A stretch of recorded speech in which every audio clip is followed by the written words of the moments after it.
অন্ধকে দুটো ভিক্ষা দাও। দাঁড়া চৈতালি, লোকটা মনে হয় অন্ধ সেজে ভিক্ষা করছে। দেখ দেখ লোকটা কিভাবে দেখছে। আমাদের স্বামীরা এখন বাড়ি নেই, তুমি যাও।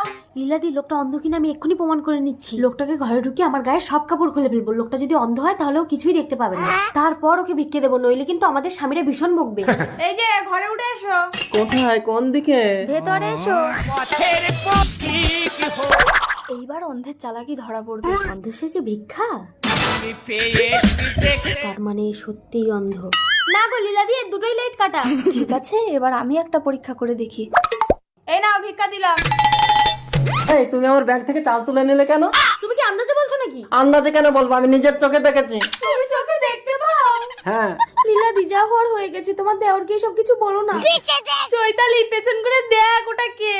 স্বামী তুমি? চৈতালি, আমি বাড়ি না থাকলে তাহলে তুমি এইসব করো? ও বাবা গো,